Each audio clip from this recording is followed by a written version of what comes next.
In the heart of Enugu, where red earth met ambition, lived a man named Obina Kafu. Obina was a tall, confident man, carved like a man who never begged the world for attention. At just 34, he had two thriving electronic showrooms, a fleet of delivery vans, and a face that made women pause at fuel stations just to say, "Good morning, sir." But the thing people gossiped about most wasn't his money. It was the woman in his life. He had a fiancée, Prisca, the kind of woman who wore perfumes louder than her voice. Slim, light-skinned, always in designer, and moved like her body wasn't meant for hardship. She was the daughter of a former senator. And when she walked into a room with Obina, everyone shouted, "Power couple." Then there was Nonye, his best friend. They had known each other from secondary school through university, back when Obina was still hustling with old laptop, repairing phones under a leaking umbrella. Nonye was the one who gave him her last 5,000 naira when he needed to rent a table at his first business fair. She was not flashy. She was intelligent and loyal to a fault. The type that could sit with market women and still talk confidently in a bank. People often asked, "Why didn't you just marry Nonye?" Obina always laughed and said, "Nonye, Nonye. Nonye is my G. I can't get myself to see her as anything more." That was his mantra, until everything scattered. At first, Obina thought it was just stress. The body pain, the dizziness, the swollen ankles. He blamed it on too much work, on too much long trips to Onitsha. But when he collapsed one morning inside his showroom, right between a flat screen TV and a frozen AC, they rushed him to the hospital. The test came back like bad weather. "You have kidney failure. You are the fourth stage." He sat on the hospital bed, staring at the IV drip like it held secrets. His breath was shallow, his thoughts louder than the beeping machines beside him. "This is not happening, God. This is not happening. Just yesterday I was arguing about container clearance. Just last week I was pricing a Lexus. How did I get here?" His mother, Mama Obina, cried and cried, calling his late father's name as if he could rise and fix things. His elder brother, Chuka, blamed village people. Prisca cried too, but her tears were brief, polite, and carefully dabbed so her makeup wouldn't smear. She never stayed overnight in the hospital, always said she had some things to attend to. Obina noticed, and he even began to wonder, but he didn't say anything. After about a week, the doctors mentioned dialysis, then transplant, then the big question, is there anyone willing to donate a kidney? The silence was loud. Mama said, "Oh, I can donate." But unfortunately, she was not a match. And so was Chuka, also not a match. Then came Prisca. Obina sat on the bed and held her gently, his eyes red with pain and hope. "Prisca, can you help me?" She pulled her hand away gently. "Obina, my dad has kidney stones. This thing, it runs in my family. I can't risk it. If I give you my kidney now, what if I have kidney stones tomorrow? What will I do? Please, I don't want to die." There was silence. That silence was louder than a market bell. She didn't even ask about an alternative. She just dropped the fruits she had in her hands and walked out of the hospital. That was the last time she visited. That night, Obina didn't eat. He stared at the ceiling like it held answers. He turned his head slowly to the window, watching the moon through the hospital blinds. So, this is how my life will end. His heart was not failing from disease. It was collapsing under disappointment. Then Nonye heard about his condition. She left everything she was doing and came straight to the hospital. No makeup, no long greeting. She just walked in and started cleaning his room like it was her duty. "Hey, you've not eaten since yesterday?" she asked. He shook his head weakly. "Brachuka, please, can't get something for him to eat now. Anything from the canteen," she said, handing him some money. Even the nurses around there looked at her and smiled. She moved like someone who had already decided that this pain was now hers too. That night she sat beside him and said nothing, just held his hand. 3 days later, she came back from the doctor's office with her test results. She was a match. Obina cried, but Nonye didn't. She just touched his hand and said, "Let's fight this thing together and make sure we win." The weeks that followed were like a movie. Nonye was admitted, operated on, and came out with nothing but a quiet smile and a bandage on her side. She refused to let anyone babysit her. Even while limping, she was making jokes. Obina's recovery was slower, but when he finally stood up and took his first step, it was Nonye he reached for, not Prisca. Prisca, by this time, had stopped visiting altogether. She said she didn't like the smell of hospitals, said Obina should call her when he was emotionally stable. After Obina was discharged from the hospital, he invited Nonye to dinner at his home. It wasn't anything fancy, just jollof rice, fried plantain and soft music humming in the background. But to him, it felt like a celebration, a second chance. They sat across the table, laughing about secondary school pranks and the time Nonye slapped his bully in SS2. The kind of stories that made time feel slow and safe. Then in the quiet that followed, a burst of laughter. Obina leaned forward and said softly, "Nonye, I don't even know what I'll do without you." Nonye smiled, shaking her head. You're my G, Obina, my person. I could never let anything happen to you." Those words lingered in Obina's mind long after she left that night. He replayed them in the shower, in traffic, in his sleep. From that day on, something shifted. He started texting her twice every morning. "Good morning, sunshine," followed by, "Have you eaten?" Then came the calls, 6 times before bedtime. Sometimes just to hear her voice, sometimes to say nothing at all. 3 months passed like that. And then one quiet evening, Nonye visited Obina like she always did. She made dinner. As they ate, she set his cup down and cleared his throat. "Nonye," he said gently, "you saved my life. Literally, I owe you everything and I want to spend the rest of my life with you." Nonye froze, her eyes lifted, wide with surprise. "Obina, don't talk like that. Your body is still recovering." But he shook his head. His voice was steady. "I'm not weak. Not anymore. And for once, I'm actually glad all of this happened because it made me see clearly." She blinked, unsure whether to cry or smile. "I see you now, Nonye," he continued, "and I don't ever want to stop seeing you." 3 weeks later, he proposed. He brought out a small ring box from his pocket and said, "Nonye, will you marry me?" Nonye's eyes filled with tears. She kept staring at Obina. "Are you sure?" she asked. He nodded. "This time I know what I'm doing." They began planning a quiet traditional wedding, nothing big, just friends, family, and gratitude. Obina's mother wasn't exactly excited. She didn't hide it either. "She's a good girl," Obina said. "But I don't know. She looks like someone with hidden strength, that kind of woman that can either build you or finish you."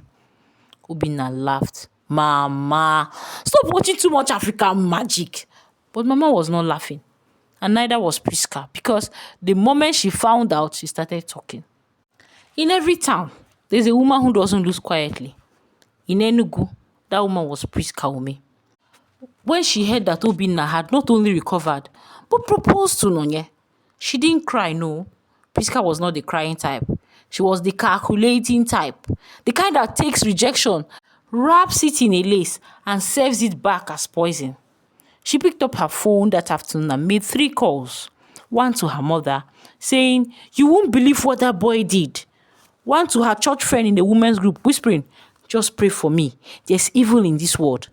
And the last to Obina's mother. 2 days later, Mama Obina sat in Prisca's living room holding a glass of malt she hadn't touched. Prisca sat opposite her, dressed in a clean white gown, no makeup, just sorrow on her face. She looked like someone attending her own funeral. "Mama, I'm not here to fight," she began. "But something is wrong. I can feel it. That girl, Nonye." Mama Obina narrowed her eyes. "She's too good to be true," Prisca continued. "How can a young woman just give out something like kidney, just like that?" "Mama, ever since she gave him that kidney, it's like she put him inside a bottle. He doesn't call me, doesn't listen to anyone. He even shouted at Chuka last week. Mama, that's no Obina. That's not your son." Mama's lips tightened. Her eyes dropped to her lap. "People are saying she used that kidney to tie his destiny. Even in my church, One of the women met me and was telling me that no one donates an organ without strings attached. Mama, think about it now. Why would she donate his kidney? Somebody that is not even his wife. Eh? Why would a woman who is not his wife give him a kidney? The words slithered into Mama Obina's ears like hot oil. She left that day without saying much, but something had shifted. He started slowly. Chuka began avoiding Nonye's calls. Mama Obina's tone grew cold. Nonye noticed, but she said nothing. She just focused on Obina, who was still recovering, still smiling and still loving. Until the first tragedy struck. It was on a Wednesday, hot, dry and windy. Obina was at home when his phone rang. His warehouse in Nsukka had caught fire. By the time he got there, nothing remained but ashes and twisted metal. Half his stock for the festive season was gone. He stood in front of the ruins, his hands on his head. Nonye stood beside him, quiet, her heart heavy. Why now, she thought. Why after all we fought through? When they got back home, Obina didn't speak for hours. He just lay on bed, one arm over his eyes, and that was when the second call came. It was Prisca. I called to apologize, so I heard what happened. Chai, sorry about the warehouse, she said softly. Chai, such a shame. Maybe if you were surrounded by the right people, things like this won't keep happening.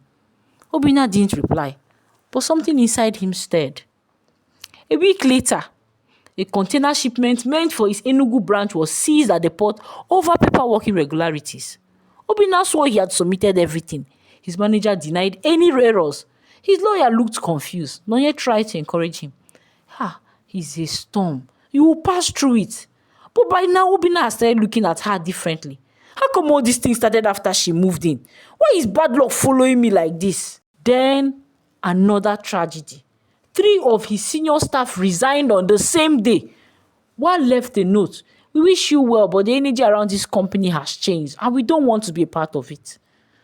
That night, Obina sat in the dark. His thoughts were no longer quiet. They screamed, this is spiritual. This is not normal. 3 attacks in 2 weeks, and all since Nonye came into my life. He picked up his phone and opened WhatsApp. There, pinned at the top was a message from Prisca he hadn't opened. They won't stop until they drain you completely.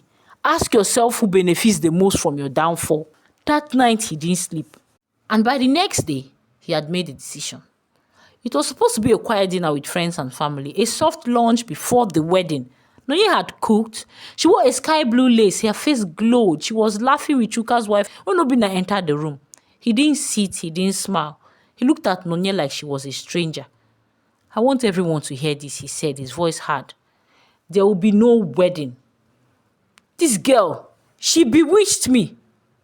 There was silence. Everyone was gasping. Chuka stood up. Obina, what is wrong with you? Are you mad? She used her kidney to tie me down. Since she came into my life, everything has fallen apart. My warehouse, my staff, my peace. I don't know what she gave to the doctors, but it wasn't just a kidney. Nonye's spoon fell from her hand. Her breath caught. Obina, she whispered. You don't mean this. He turned to her. Get out of my house. But Nonye didn't move. He pointed. I said leave. Before I do something I'll regret. Nonye looked around. No one said a word. Not Chuka, not Mama, not even the house girl. She picked up her purse, walked to the door, turned once, eyes wide with pain, and left. Obina slammed the door behind her. He thought he felt relief, but something in his chest tightened, something that no surgery could fix. 3 months passed.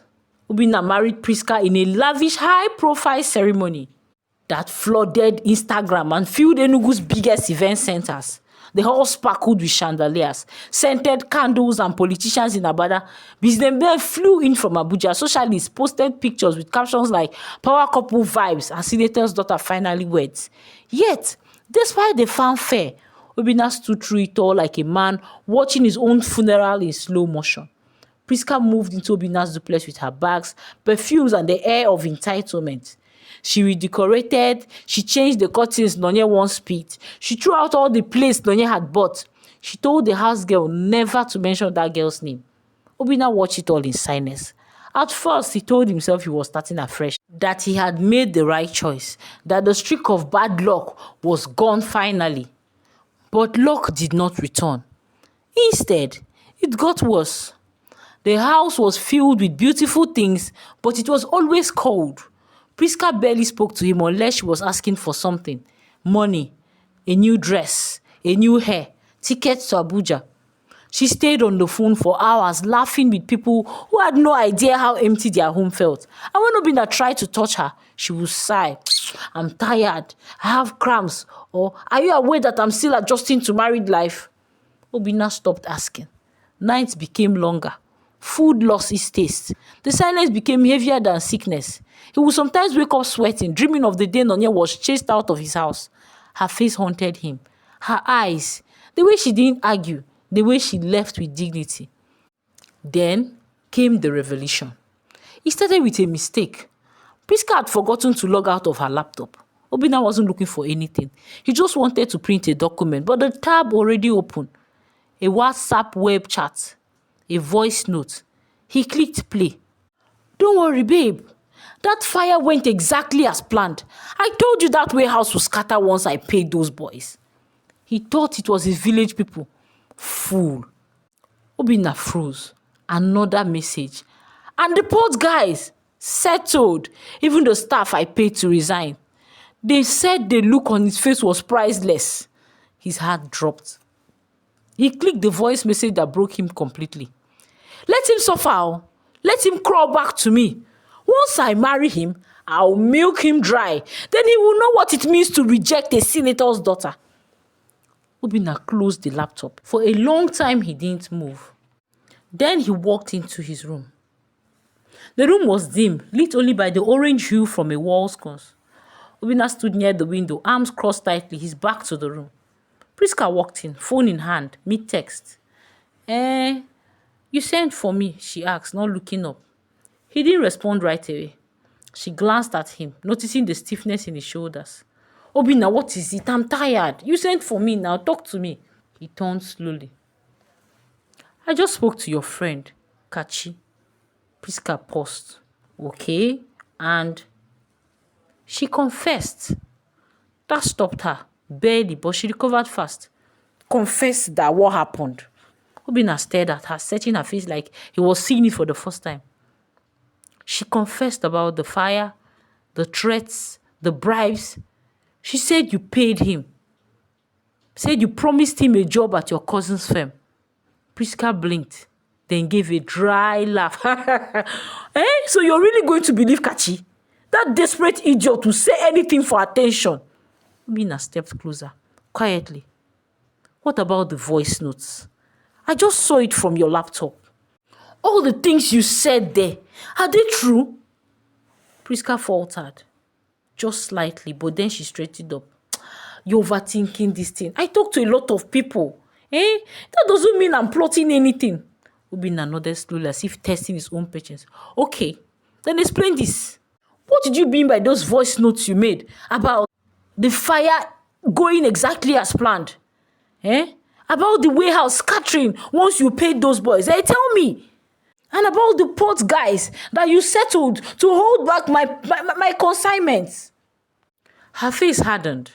"Obina, are you seriously accusing me of sabotaging your business? Your wife? I'm asking you to tell me the truth." Prisca scoffed, her tone turned sharp. "This is exactly the problem with you. Always looking for someone to blame. Always acting like a victim. Maybe the truth is you're not just good at what you do." The words hung in the air like smoke. Obina blinked, slowly, then nodded. "There it is." Prisca's chest rose and fell. "So what? So, even if I did it, you want to run to Nonye now? Is that it?" She snapped. "The same woman you call the witch. Let her come and save you. Go ahead. Let the world watch you go back to the village in disgrace." Obina's voice was quiet. She may not be a classy girl, but she has never tried to destroy me. All she has done is help me."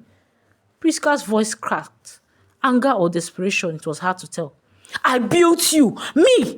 All your fancy suits, your deals, the circles you walk in, that was me. Pushing your name into rooms where nobody knew your face. I made you who you are. And just because I could not give you my kidney, you want to marry another woman? That could not happen. Not when I'm alive. He looked at her, long, deep. There was silence. You didn't build me, Prisca. You dressed me up so I could save your pride. And the moment I started thinking for myself, you tried to burn everything down. Her eyes welled, but not from sadness. Fury. So what? You want me to kneel and beg you? You think you're going to throw me out like trash? Obina didn't speak for a long time. Then he turned towards the hotel and pointed.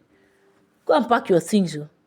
Prisca froze. Obina, you don't have to kneel. I'm not even angry at you anymore. I am done with you. Her voice was firm, final but cruel. You mean I should leave tonight? Prisca's lips trembled. You're serious? You will regret this. Her voice had dropped, quieter now. You think peace is waiting for you with Nonye? You think love is enough to rebuild what I built for you? She doesn't know your demons, but I do. She will leave you too, just like your father left your mother. Obina's jaw tightened, but he stayed silent. Prisca stepped back as if surprised herself. Then she went into the bedroom, crying. I hope when it all falls apart again, you remember this moment. You will miss me. You will miss me when she starts feeding you dreams you can't afford. She paused. We'll both find out, Obina said harshly. Prisca stood there for one more second, waiting for him to stop her, but he didn't. She turned and walked away.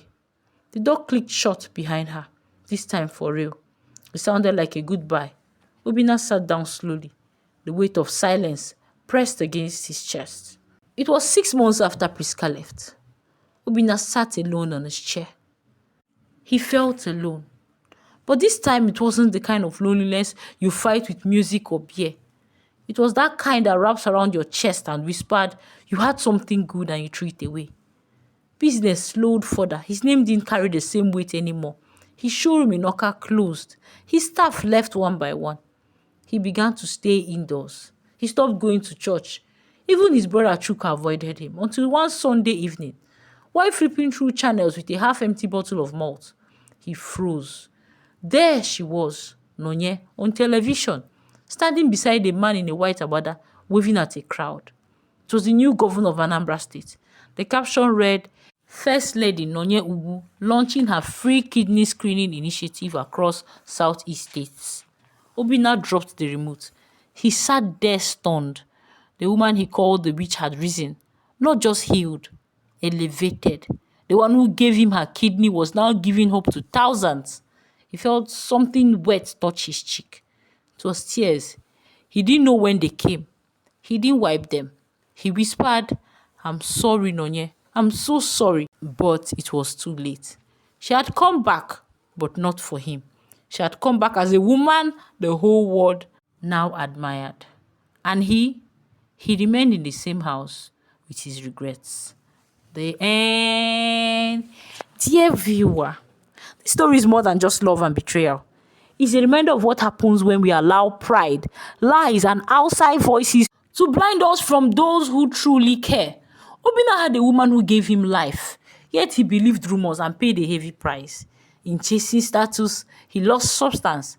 In listening to gossip, he threw away gold. Let this be a lesson to all of us. Not every helper comes in designer clothes. Sometimes the person you're overlooking is the one God sent to save you. And most importantly, when someone shows you loyalty, don't reward it with doubt. If this story touched your heart, please like, share, and subscribe. Let someone out there hear it and be wiser. Until we meet you again, thank you so much for watching. See you in the next one. Bye.